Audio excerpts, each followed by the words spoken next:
Hello and welcome to yet another episode of On the Grid Podcast, Season 3, Episode 31. Episodes keep on coming. They keep on coming. They truly keep on rolling them out. In today's episode, we are going to be looking back at last weekend's very exciting Singapore Grand Prix for myself, as Ferrari were back on top finally. Get in there. Come on. And also, we'll be looking ahead to this weekend's very early Japanese Grand Prix. Yes, 6 o'clock in the morning. The race starts in UK. So yeah, it's an early wake up. But Ethan, to begin the episode, how are you? Disaster on the last lap for George Russell. We'll obviously get on into that in the episode. But how are you feeling after that Singapore Grand Prix? I'd be lying if I said I was disappointed, even though, you know, what happened to Russell when the win was there for Mercedes. I am just happy that we have finally, after 16 races, seen someone other than a Red Bull on the top step of the podium. It's been far too long, but finally it's happened. You know, we've got a different winner. We've got a third winner of 2023. And congratulations to Red Bull and to Verstappen. Those two records are unbelievable. And I hope that we don't see them broken for a very, very long time, because it's been a tough season so far. So all credit to them, but I'm happy that it's over. And I'm happy that Ferrari are back on top, baby. Ferrari have done it. They have broken Red Bull's dominance and have been put back under the top step of the podium, with Carlos Sainz obviously winning the race, as everybody knows by now. But what a better way to kick off the Singapore Grand Prix and to look at qualifying to begin with the Saturday session. The top three consisting of Yuki Tsunoda, Sergio Perez and Nico Hulkenberg, all split by a tenth and a bit, with the bottom five of Valtteri Bottas, Oscar Piastri, Logan Sargent, Guan Yu Zhou, and Lance Stroll. Let's begin with the bottom five and look at Lance Stroll being an absolute turnip and losing it on the curb and then into the final corner and then smashing his car. Ethan, put into your words of how you viewed that crash, because I was at work and I had to catch the highlights of most of this weekend, but I completely saw it as Lance Stroll just being Lance Stroll. Precisely. Absolutely. Yeah, you couldn't put it any better. I don't know what he's doing. It wasn't a quick lap either. It wasn't as if he was going to get outside of the bottom five with that lap. It was half a second slow. So he's lost it there, and it's a massive crash. It's good to see he's okay. But that's about the only positive from Lance Stroll's weekend, to be honest, is the fact that it wasn't a serious crash from his perspective where, you know, there's severe injuries. Awful qualifying, awful all weekend, and didn't even get to race. So what more can you say? It looked like a serious impact to begin with. Obviously, when he got out of that wreckage of the car, his car was in bits. It was just simply the main body of the car that kind of stayed in and all the other pieces, the front, the back tires, the rear wing, the front wing, everything was just gone. And he's probably cost Aston Martin a fair few thousands of dollars in damages. But then again, that's Lance Stroll for you, so what can you expect from the man? Moving on to the topic of the two Alfa Romeos, Guan Yu Zhou 19th and Valtteri Bottas only 16th. Once again, Ethan, is it the case of they need a new gearbox? It's a running theme, isn't it? No new gearbox, no party at Alfa Romeo. Yeah, it's I think realistically Alfa Romeo, they know where they are. They know they're not going to be too far forward, and about all the best they can hope for is getting out of Q2 at the minute. I think they have slightly better race pace and quali pace, as we saw on Sunday. However, yeah, it's tough for them at the minute. There's clearly a pecking order, and they are nowhere near the front. And one more topic I'd like to touch upon, because I know you, in your predictions, you said that Logan Sargent would have a stinker, and in qualifying he did, only 18th fastest. But I said in my predictions a McLaren top 10 and Oscar Piastri all the way down in 17th in qualifying. I know Lando qualified very well in 4th, which we'll touch upon very, very soon. But Oscar Piastri, what do you think went wrong with Oscar in that qualifying session? Because with his teammate qualifying into Q2 and into Q3, you're thinking, is there some sort of setup issue or what? I couldn't put a finger on it. Oh, they brought new upgrades this weekend, McLaren, but they only administered them to Norris's car. So unfortunately, Piastri was without the upgrades, and I think he was on for a good lap as well. He was on for a decent lap, which would have probably seen him through into Q2. But he came across the line right after the Stroll incident, so he had to back off. If you look at the onboard, it's really sketchy as well.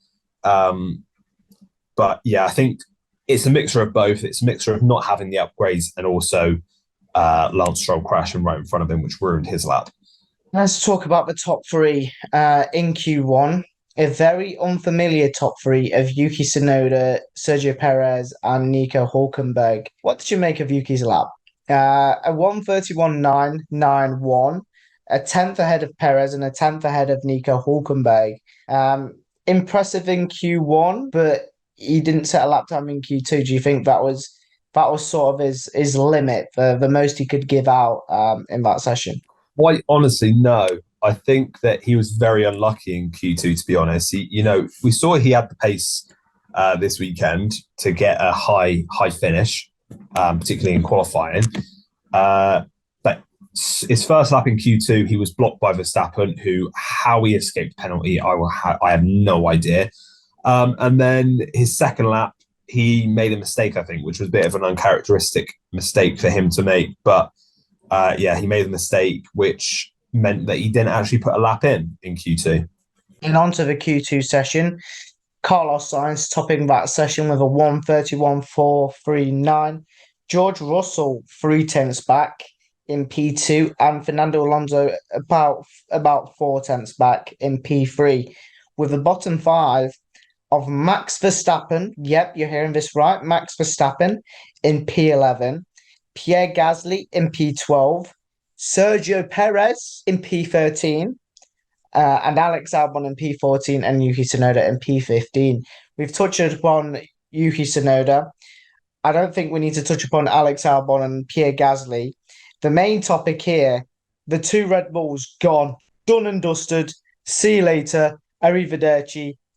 Apparently, according to Max Verstappen, it was a setup issue. But yeah, they predicted it correctly. The one race that they predicted they'd struggle in would be the Singapore Grand Prix, and they got it bang on. Oh, it was beautiful to see, wasn't it? It was such a dopamine hit for all of us F1 fans who are sick and tired of Red Bull winning everything this weekend.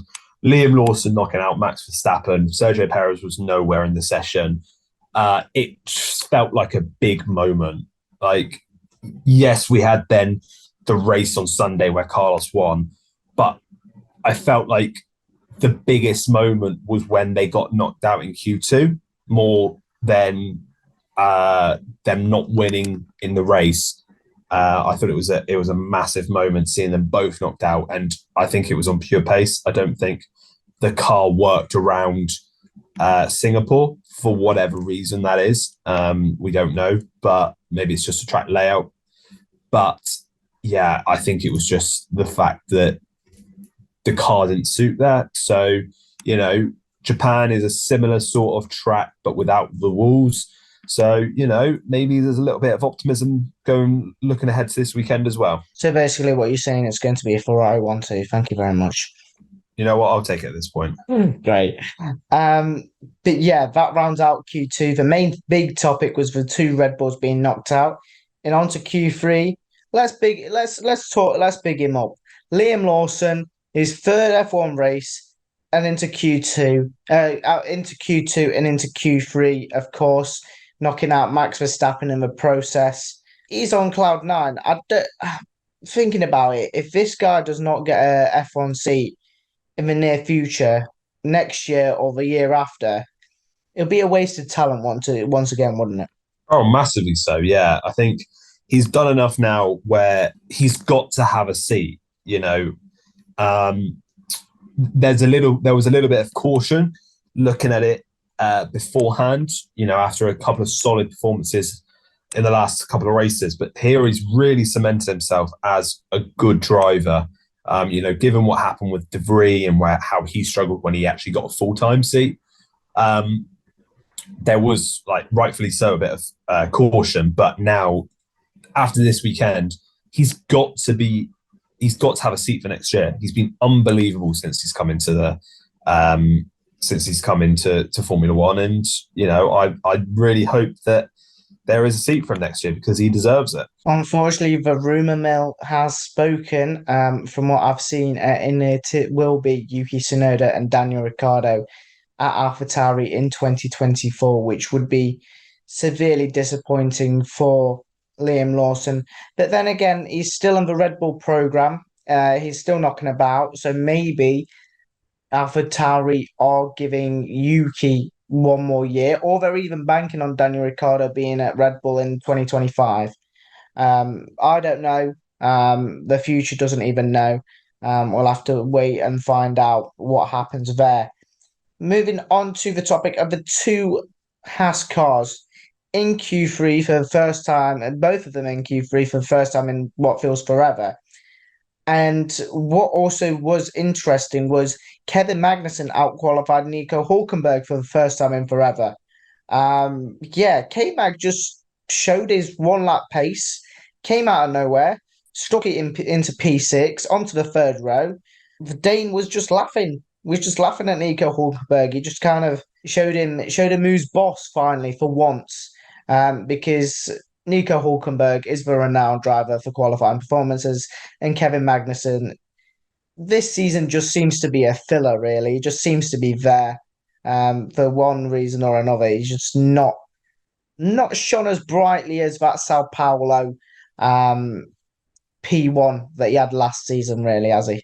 Well, no, actually, just thinking about it, it's quite ironic. Both Haas drivers have only got one pole position, which was both at Brazil. Very different stages of their career, but yeah, it's a neat little stat. But yeah, no, it was the type of weekend that Magnussen needed. He rightfully so has been given a lot of criticism so far this season compared to Hulkenberg, when you thought those two drivers were probably on a similar level. However, this season he's been far below that. So this was the type of weekend he needed where he outshone Hulkenberg all weekend. Let's talk about the two past teammates, Fernando Alonso and Esteban Ocon. Seventh and eighth for them on the grid for Sunday's race.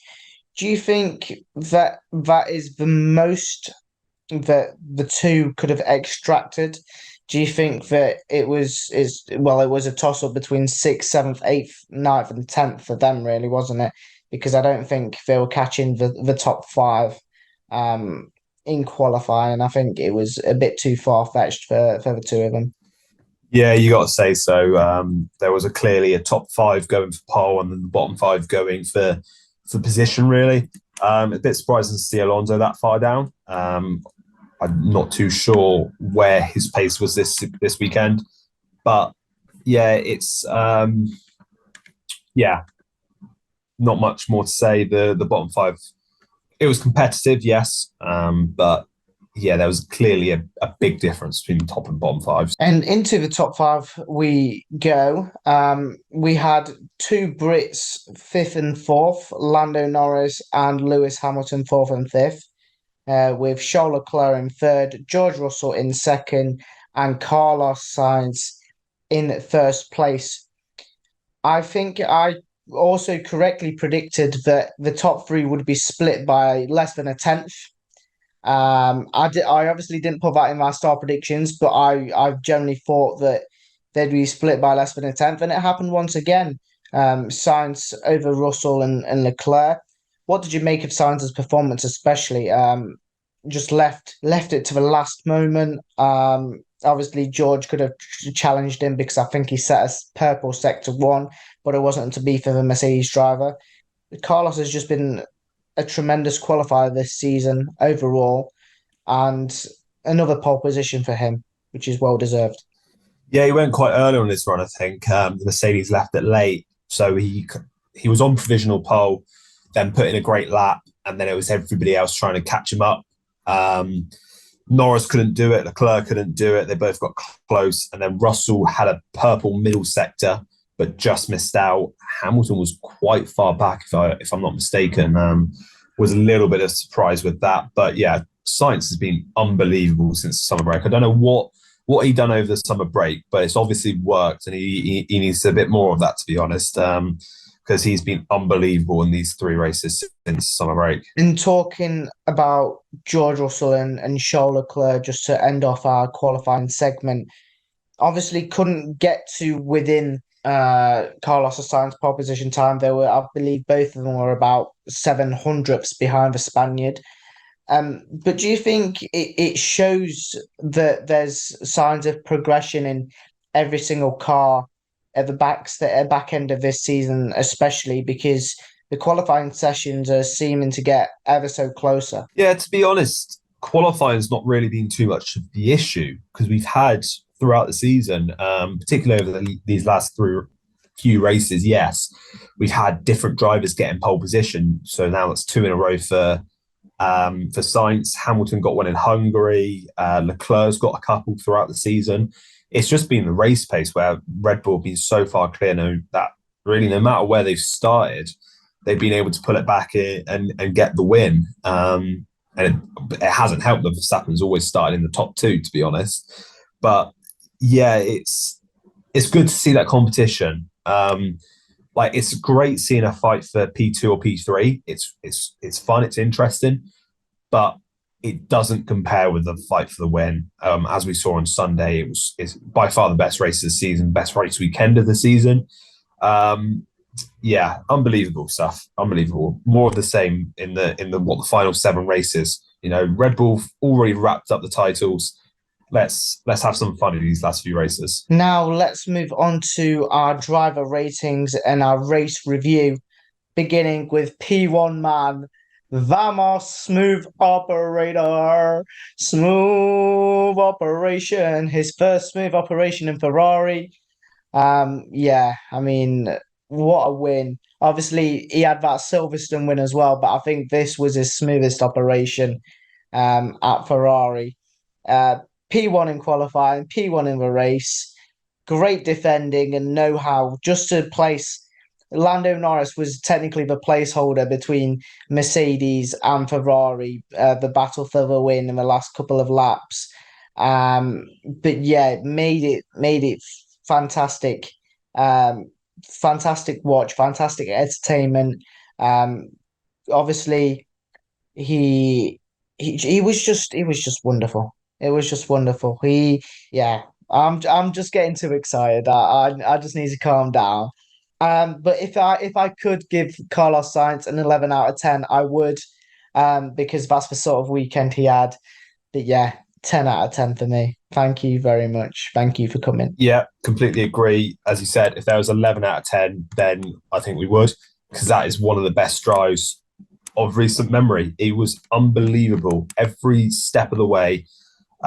He was on a different level, on a different playing field, and he fully deserves that win.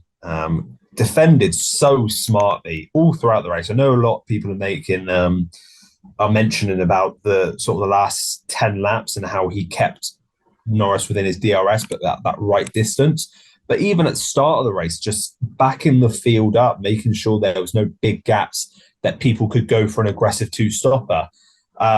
It was a really, really smart strategy from Ferrari. Well, more so from Sainz and Ferrari helped with that. They didn't bottle it for him. They didn't give him a slow pit stop, which cost him position. So all around, the perfect weekend. 10 out of 10, fully deserves. That's his second 10 out of 10 in a row. And another 10 out of 10 goes to P2 man Lando Norris for me. Finest play from Lando. I truly believe that. He obviously kept a very calm head with the two Mercedes behind him. And he just the car Lando bromance worked in unity to keep their places on the podium and obviously get the victory for Carlos. So Carl Lando, P1 and P2. Is that bromance still on? Yeah, most definitely. It's still kicking well and truly ahead. But yeah, Lando made up two places from his starting position. And yeah, he also gets a 10 out of 10 from me. Again, yep, I agree. It was a fantastic performance from Norris. He did get slightly lucky, I think. I think he was holding on for dear life at the end. But he deserved the podium at the very least, and he made the opportunity count. Pulled off a great P2 again. A lot of that through fortune from his good pal giving him the DRS, which helped them both. But yeah, another 10 out of 10, and actually his fourth 10 out of 10 of the season, and no one has more 10 out of 10s than Lando Norris. On the entire grid this season. And I think he deserves it. The turnaround that McLaren have had from the start of the season, it's just tremendous to see, starting way at the back to contending for podiums and even victories. So it's fantastic to see. On to Lewis Hamilton, qualified P5, finished in P3. I mean, the mediums that the Mercedes went on during, I believe it was the virtual safety car period. Yeah, it simply paid off for them. They clawed the gap within the space of about 10 laps, and they were right on Lando and Carlos. And they were hunting for a podium, which George Russell occupied, but he crashed. So Lewis Hamilton inherited it instead. And yeah, for me, it's borderline. Not, I think I'll stick with 9.5. I want to go with 10, because of obviously the strategy and how Mercedes just played it so calmly, and especially Lewis Hamilton, when George Russell obviously just crashed and just tumbled down the order. But yeah, for me, I'm going to settle with a 9.5 out of 10, I think. I've gone slightly lower, actually. I've only given him a 9, because it was a very good strategy. I think that Hamilton got quite unlucky at the start.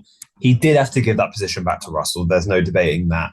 But he was ahead of Norris. He was ahead of Norris when he bailed out, and went off the track, because there was no room, because Russell was right there. So why he gave up that fourth place, I don't know. Maybe it would have been a different race, because then the Mercedes would have been 2 and 3. Maybe they split the strategy. Hamilton even said that if he was in Russell's position, he would have stayed out and tried to battle for the win. I think that if the roles were reversed and Hamilton was the lead Mercedes, then he probably would have won that race. But, another great performance, another good podium for Hamilton. I did predict him to be on the podium this weekend. It's been a few races since he was last on the podium. And yeah, I thought he would be back to those ways. And yeah, a very much deserved 9 out of 10 for Lewis Hamilton. On to P4 man, Charles Leclerc, losing a place from his starting position. Obviously, he had a fantastic start, moving up into P2 past George Russell. But then I think Ferrari sort of sacrificed him, putting him on the soft tyres. I think the only person in the top 10 that was on the soft tyres was Charles Leclerc. And I think Ferrari kind of sacrificed him. They just he was the sacrificial lamb for Ferrari. I mean, if it is for the greater good, which it was for Sainz to get the win, that's completely fine by me. But I still think he had a solid race. I think the second stint he kind of let Verstappen get very, very close to him. and nearly overtake him. So if it was Charles Leclerc in P5, I think I would have given him an 8.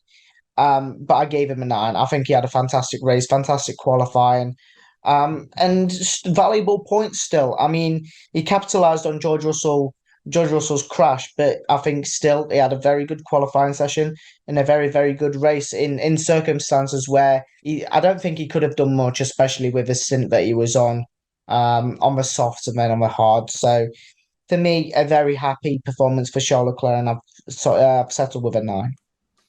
I went for an 8. I don't think it was as good a performance as that because there was a clear gap between Leclerc and Sainz this whole weekend. And I've seen a lot of people online saying how Leclerc was not treated well by Ferrari. They had to do that. They had to use him as the sacrificial lamb, as you said. And if it was Mercedes and they'd done that with either Russell or Hamilton, I would have had no complaints. They're going for the win. At the end of the day, it doesn't really matter for them which of their two drivers wins, as long as they get that win from their point of view. So Sainz had the better qualifying. So Sainz got the preferential treatment when it comes to the race. That's just the way it goes. But yeah, good race from Leclerc. I know he was nursing an engine issue on those last few laps, which is why Verstappen got so close. It would have been a lot lower if he did get knocked down to P5. Inherited P4 a bit, fortunately, but it's still good points for him and the team.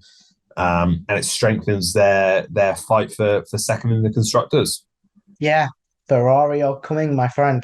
You doubted the Scarlet Red Ferrari, but I don't think you can doubt them anymore. I did over the summer break. I was rubbishing their chances, but now I'm getting a little bit nervous. It's getting a bit sweaty. I don't usually get nervous, but I get a bit shaky. Like a good old Tom Skinner would say. Yes, indeed.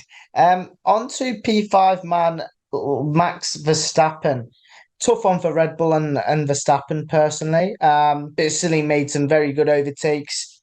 Failed to catch Leclerc at the end. I think it would have been a little bit sweeter if he finished P4. It wasn't on the podium, thank God for that. Didn't win the race, thank God for that. I've settled with an 8, I think he had a very good race. He had to make a lot of overtaking maneuvers, made up 6 places.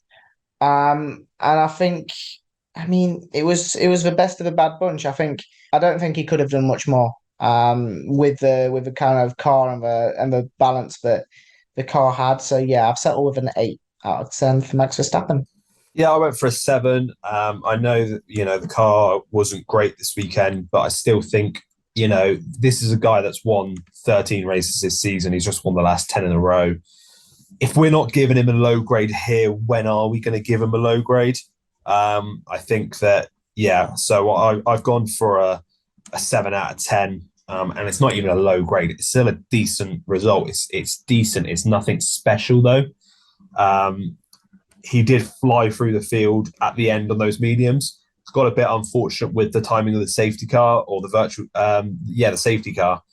And the way those hards just disappeared and had no life in them. But still, good points. And the fact he's finished P5 is, it's mind-boggling considering he's 15th with 20 odd laps to go. But I will say actually, he did inherit a few of those positions through sheer luck, like Russell retiring, crashing out. Whatever happened with Alonso at that pit stop, I don't know what happened, but that was a shocker. So there's another position, and then Ocon retiring through no fault of his own as well, which was another position. So that's already knocking him down to P8. So I can't be too nice to him. So a 7 out of 10 from me. On to P6 man Pierre Gasly. I've gone with a 9 out of 10 here. Alpine generally have not been brilliant. We saw that with Esteban Ocon, bless him, through no fault of his own. He just lost drive and had to retire from the race.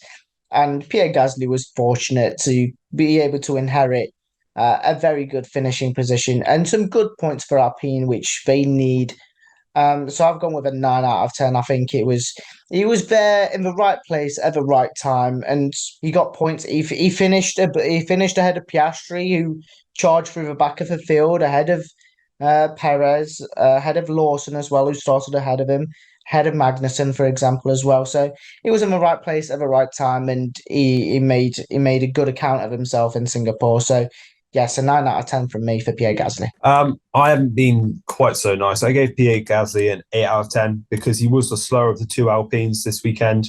Again, inherited those positions for a little bit of good fortune. But, P6 is nothing to shy away from. It's still a good performance. Alpine deserves those points.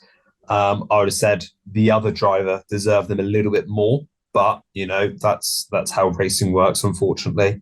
There are going to be sometimes there's going to be some losers, and Ocon was one of those this weekend through no fault of his own. And Gasly, made the most of it, inherited the position and the points. And yeah, they're really good points for him and for Alpine in the constructors. And who knows if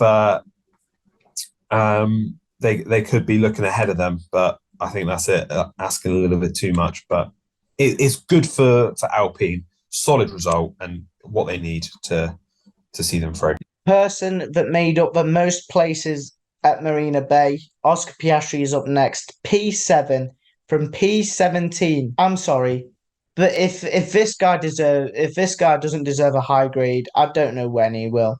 Obviously making up 10 places. Yes, there were a few retirements ahead of him, but simply to make up that many places from P17, you maybe call me ludicrous, you maybe call me crazy, but I've given him a 10 out of 10. I've given him a 10. Call me crazy, call me a lunatic.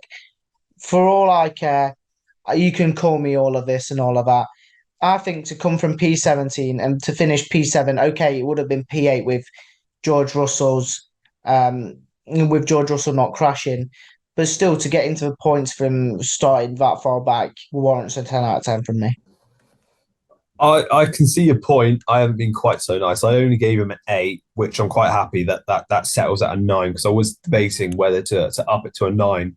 But I think a 9.5 would be a little bit too generous. Yeah, it was a fantastic drive. Going from that far back to get points is no mean feat. Especially without the upgrades, as we said earlier. And he's in that fight for P9 in the Drivers' Championship with the Alpines and Stroll. So he's doing a great job at the minute. And from his point of view, long may it continue. He is a special talent. He is a very special talent. And it'll be exciting to see what he can do this weekend coming if he gets the upgrades that Norris got. On to P8 man Sergio Perez, and I'm angry with this dude. I'm actually furious. We know how we talk about Lance Stroll being an idiot and a lunatic. This guy's another one. He crashes into Yuki Tsunoda, which makes him retire on lap 1. He crashes into Alex Albon, which sees Albon drop out the points. I'm sorry, but my anger is going to be portrayed in these driver ratings. 1 out of 10. I don't care. 1 out of 10. Have it. Take it. Take it or leave it. Wow. Okay. I gave him a 4 because he did recover for points. I know he finished quite a way off of Verstappen. And like you, I'm starting to get a little bit fed up of it, how far behind Verstappen he is. It's not good enough. 2 incidents as well, which were just reckless. Ruined 2 drivers' races and didn't get good points hold even to show for it. Only finished in 8th, which only picks up 4 points. Yeah, what more can you say really? He's fortunate to even be in the points, to be quite honest. But yeah, it just goes to show that, on race pace, that Red Bull wasn't half bad. I think it was just the fact they were starting so low down, which cost them. So yeah, it comes after a string of decent performances. Just as you're starting to give him a little bit more credit, he goes and does that. So yeah, not on from Perez. On to now Liam Lawson. Started P10, finished P9. And once again, you might call me crazy, but I've gone with the fourth 10 out of 10 of this weekend. It was another performance that shone very brightly. We obviously know that AlphaTauri aren't known for their pace and aren't known for anything great, should we say, this season. But Liam Lawson, there's a very, very good stat in the stats book now. Liam Lawson overtook Max Verstappen. And I don't think that goes without saying that he deserves a 10 out of 10. You overtake the current world champion and the current champion to be, champion elect, should I say. And it doesn't go unnoticed here on the grid. And it's definitely not gone unnoticed with me. Because in his third race, he secured 2 points for AlphaTauri. He's qualified in Q3. He's beat his teammate in qualifying and in the race. Yeah, for me, 10 out of 10. Once again, it was another display that just shone through, shone brightly, and will stick in memory for Liam Lawson and his family because he's done something tremendous that the whole world, the whole Formula One world need to see that this man deserves a seat in F1. He's not another Nick De Vries. He's a special talent. I don't think you're crazy at all, because I've also gone for a 10 out of 10. I thought it was an unbelievable performance. And just to show the sort of mentality on him, he said after the race he was disappointed the fact that he didn't put in a better result. He didn't get more points. He lost positions at the start. That just goes to show what sort of head he's got on him. He's not getting over ambitious, over eager. He's still looking at it on a what he can do to improve. And if he doesn't have a seat for next season, you know what's happening.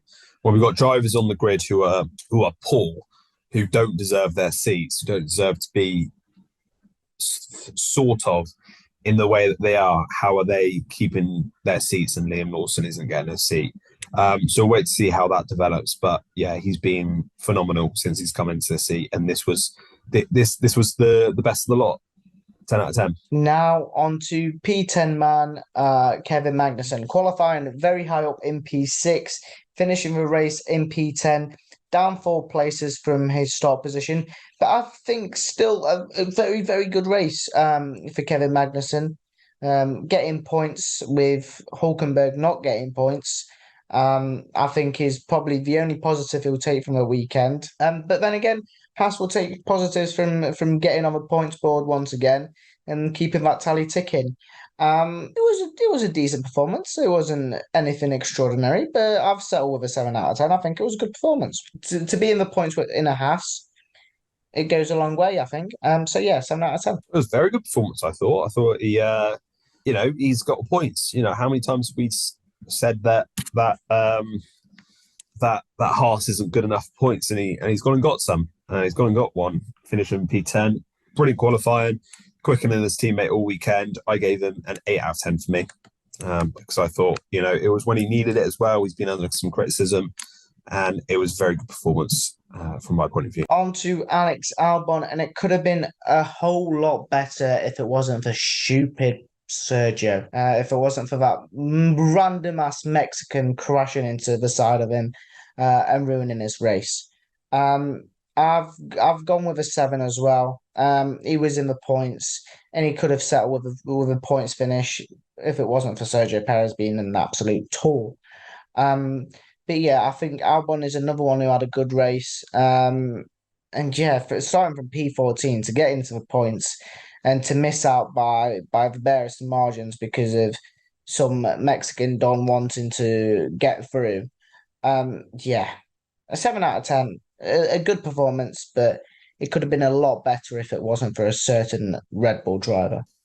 Yeah, for Alex Albon, I gave a 7 out of 10. Decent performance. He was, on course to get some points. And then, as he said, a certain Sergio Perez ruined his chances. But yeah, it all in all, a good performance. But but where you expect him to be for Alex Albon. So, he's had better performances over the last few, but, he's doing a terrific job in that Williams, and, there's a reason why he's sort of so highly. Guan Yu Zhou obviously finishing 12th. He started from the pit lane, qualifying 19th, but starting from the pit lane. I'm torn with this one. I'm torn between whether to give him a 6 or a 7. A 6 because he was quite synonymous, anonymous, should I say, during the race. I don't think I saw him making many overtakes, but then again, he finished 7 places higher from where he started. And also a 7 out of 10 because of the positions he made, and not being far away from points. But that being said, I'll probably settle in the middle, so I'll give him a 6.5 out of 10. Yeah, I gave him an 8 out of 10. He's gone from the pit lane to 12th. I thought it was a good performance. We've spoken about how bad that Alfa Romeo is. He rolled the dice. He tried an aggressive strategy, pitted on like lap 6 or 7, and went long. Benefited from it was either the safety car or the virtual safety car. Got a free pit stop out of it and was able to be aggressive towards the end. I think it was a virtual safety car actually. Was aggressive towards the end and made up some positions and wasn't too far off points actually. So, if he had gone from the pit lane to points, that would have been an unbelievable performance. And I think it's gone a little bit under the radar, just how well he performed. So I gave him an 8 out of 10. Okay, I'll set with my 7 out of 10 then. I think I'll bump it a little bit higher. I think he deserves it. On to Nico Hulkenberg. Obviously, I think with me settling for 7 out of 10 for Guan Yu Zhou, I think Nico Hulkenberg drops 0.5 of a rating. A good qualifying performance, but in the race, yet again, it was just kind of nowhere to be seen. So I was initially going to go for a 6.5 out of 10, but I'm going to drop that down to a 6. Yeah, I've gone for 6 as well. It's not a bad performance, but he was outpaced by his teammates, so that's got to drop him down a mark. I think he was also held up at the safety car because everybody came into the pits and the Haas's were running quite close together. So it was a little bit unfortunate there. Lost a couple of places, which didn't help. But yeah, he was on the fringes, but didn't have the same pace as his teammates. So 6 out of 10 for me. On to Logan Sargent, and a man who you correctly predicted of having an absolute stinker. Finishing, George Russell was technically classified, but I'm going to class him as retired. So the penultimate race finisher, shall we say, in 14th. I gave him a 4 out of 10. Maybe even, a 4 out of 10 might even be pushing it. Because didn't he crash into a barrier or spin or something like that? It might have happened. I think he spun. No, he crashed into the barrier, lost his front wing, and then which caused the safety car, a full safety car. Yeah, that's the safety car. Yeah. Yeah. 4 out of 10. I'll just give it him. It was just a meh performance. He flopped. He didn't have a good race. And that was just the tip of it. It's almost like when you forget to brake in the F1 game and you just go flying into the barrier and lose your front wing on the first lap or the first corner. It was that sort of crash. So yeah, not a good weekend from him, and he really needs to start putting in some good performances. Otherwise, he should lose his seat. Not could, he should be losing his seat. On to P15, man. Poor Fernando Alonso, man. Just felt bad for him. I feel harsh for giving him a 3 out of 10. But I think this weekend his qualifying was so good, but then he just had issues upon issues. And finishing last it's heartbreaking. You've given me the eyes. You're probably thinking I'm a lunatic once again. But yeah, I think this weekend it just didn't go right. Saturday was so nice, but Sunday wasn't. And Sunday is where the points are points are picked up, and he just had issues upon issues. So 3 out of 10, unfortunately, for Fernando.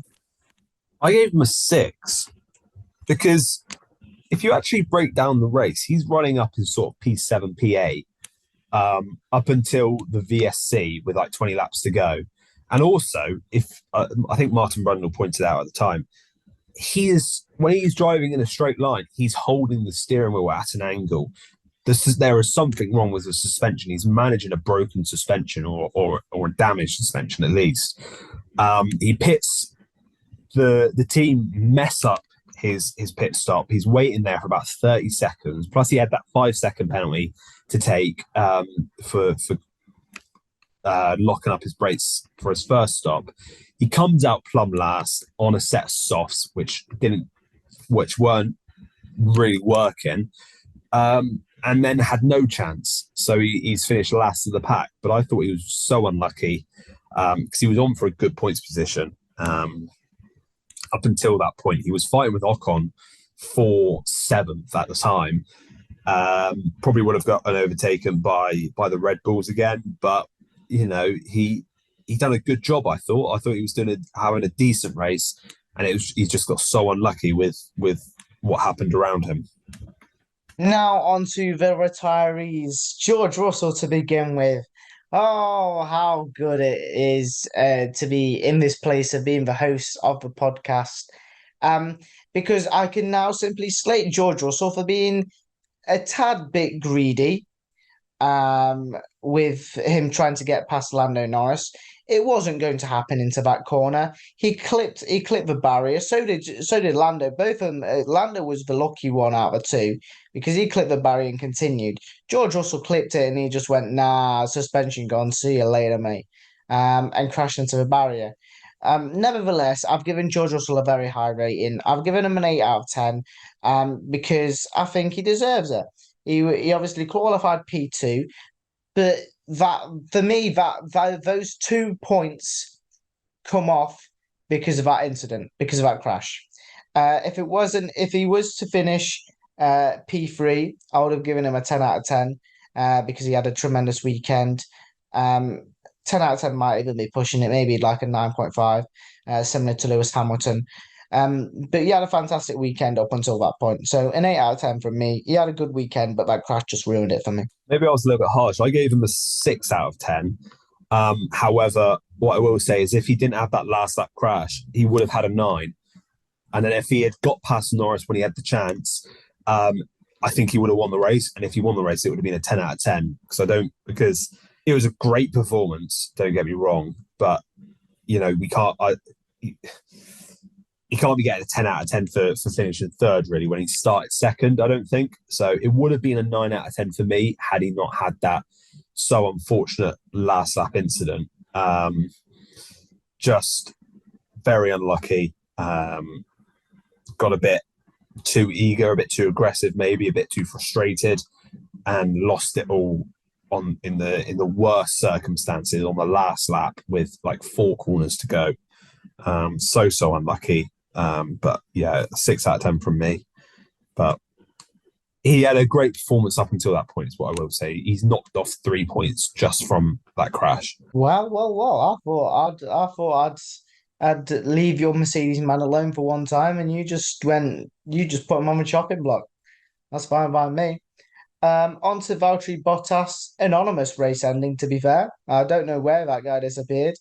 So I've just given him an average 5 out of 10. I don't think he had a fantastic race. Qualifying was quite poor. And his better teammate now, I'm gonna put it there. I'm gonna put it out there because Guan Yu Zhou has been relatively in the driving seat at Alfa Romeo. Had a much better performance than he did. Anonymous race ending, 5 out of 10, just average. 4 out of 10 for me. Yeah, I don't really have too much to say about Valtteri Bottas. Not as quick as teammate. Yeah, not a good weekend for him. I think he'll be looking forward to ahead to Japan. Esteban Ocon. Well, what can we say about that man? Because I mean, he was doing such a good job in the points. And then he just lost drive. and yeah, his race just kind of fell apart from that point onwards. Um, yeah, it was very sad to obviously see him retire because both the Alpines were doing a good job, and it could have been very, very good points for them. But instead of good points, it was okay points with Pierre Gasly getting that P6. So for me, up until that point, it was a good performance from Ocon. So I gave him a 7 out of 10. It was a good job from the Alpine, both the Alpine drivers, and it could have been a lot better if it wasn't for that engine issue once again, or gearbox issue. They seem to be getting bad luck everywhere they go. It's at least one DNF a race for Alpine, so I've settled with a 7 out of 10. I gave him an 8 out of 10 because he was set for a P6 finish. Maybe he was actually had the pace where he could have hunted down Leclerc had he not retired, because he wasn't that far behind. And Verstappen gained so much in such fewer laps. Maybe he could have held off Verstappen and he could have ended up finishing P4. We never know, unfortunately. But for Ocon, he was having a great race. A lovely overtake on Alonso, by the way. It was phenomenal. So unlucky. So yeah, a 7 out of 10, or sorry, an 8 out of 10 from me. So yeah, we'll put that as a 7.5. On to Yuki Tsunoda, and I've had to settle with a 5 out of 10 once again because qualifying is the only thing we can really grade him on. Because another stupid incident involving Sergio Perez ended Yuki Tsunoda's race. So yeah, I can't really comment on Yuki Tsunoda's race. It's another race. In Italy, he did not start. And in Singapore, he lasted what, 4 or 5 corners? So yeah, 5 out of 10. I can't really comment much more on Yuki Tsunoda. Yeah, exact same from me. Decent qualifying, not the best, not the worst. Got a little bit unlucky with cars blocking him, and then he made a mistake. But then you can't really judge him off of the race, can you? So yeah, 5 out of 10. Yeah, frustrating, I'm sure, for him. And are we going to talk about Lance Stroll? Because I've got it's simply not applicable. And in my notes, I've generally put you guys won't be able to read it, and neither will Ethan because it's backwards. But I've put not applicable. Idiot shouldn't be in F1. That's all I That can sounds comment. fair. Yeah, that sounds fair. I gave him a 1 because how can you give him anything else, really? He's messed up his own qualifying on a lap which wasn't good enough. Pushing too hard, had a massive crash, injured himself, and then ruined the car, and it wasn't able to be fixed for the Sunday. It's embarrassing at this point, isn't it? He is 21st out of 22 drivers in our 1 to 10. Just to give you a little spoiler, the only driver that's below him hasn't raced in the last 5 races. At which point Stroll's highest rating is a 6. So embarrassing weekend, and I'm sure he can't wait to get back in the car and quickly forget about that. And now let's look over our predictions from Singapore. So I'll begin with my 2-star predictions. Norris and Piastri in the top 10. That was a cheeky one from me. You're shaking your head, but Piastri qualified in 17th. So I'm taking that all the way to the bank, and I'm taking it as a victory. But unfortunately, my second one did not come to fruition. Our one in Q3 was an incorrect one. He got into Q2, but qualified 14th. So yeah, I'll take 1 out of 2 on that one gladly. Thank you very much. Well, I am so happy with my 2 predictions. My first one was Red Bull do not win. I correctly predicted the downfall of Red Bull. And then I said Logan Sargent will flop, and he indeed did flop. So I would take a solid 2 out of 2 for my star predictions. And for qualifying, Ethan, how did you get on in qualifying? Let's not talk about qualifying. I had 4 of the 5 drivers correct, just in the wrong order. I had Leclerc first, Verstappen, Hamilton, Sainz, and Norris. So I had the right drivers apart from Verstappen. If you swap Verstappen for Russell, I had four of the five drivers right. I just didn't get them in the right order, so I'm really frustrated for that. But I make up for it in the race. I mean, qualifying was sort of my strong suit for this weekend because my race predictions were awful. So I predicted Verstappen to get on pole, which he didn't. Sainz to get P2, which obviously qualified on pole. I correctly correctly predicted Charles Leclerc to finish third in qualifying, which is quite impressive. You don't really see P1 and P2 guessed that many. You usually thinking P1s were going to be guessed correctly, never P3. But I got that one, and then Perez and Alonso to round out the top five, which it was Norris and Hamilton. So I'm impressed with how I pulled off Leclerc in the right position, but that's about as good as it got this weekend for me. For the race, I got a whopping 3 out of 5. I said Carlos Sainz would win. I had Verstappen in second when it was Norris. I had Lewis Hamilton third, Charles Leclerc fourth, and then I had Perez in fifth. So Russell crashing actually gave me another two right. So putting Hamilton and Leclerc in the right position. So if anything has come out of it, it is that of the Russell crash. So I've got a big 3 out of 5, which I think is my single best score in any of these, and we're 15 races in. Yeah, we'll just glance over my race predictions because it was Verstappen, Leclerc, Perez, Sainz, Hamilton, and none of them were correct. So let's move on to this weekend's race at Suzuka. I'll kick off with my two-star predictions. You know what? I've gone bold. I don't care. I'm on the Ferrari hype train. My pessimistic Ferrari hat has come off, and my optimistic Ferrari hat has come on. Suzuka. You're thinking there was a battle between a Ferrari and a Red Bull last season. Actually, two Red Bulls and one Ferrari in Charles Leclerc and Sergio Perez and Max Verstappen. But I don't see the Red Bulls being a threat in Suzuka. So I've gone with a Ferrari 1-2 in whatever order. I'm not too bothered. And Perez out of the points. Yeah, that's my two-star predictions. I'm on the Ferrari hype train. Choo choo, Scuderia. I've got kind of similar. So my two, well, not with my star predictions, but they are Lawson points and Stroll no points. That my two-star predictions. So I've gone quite simple.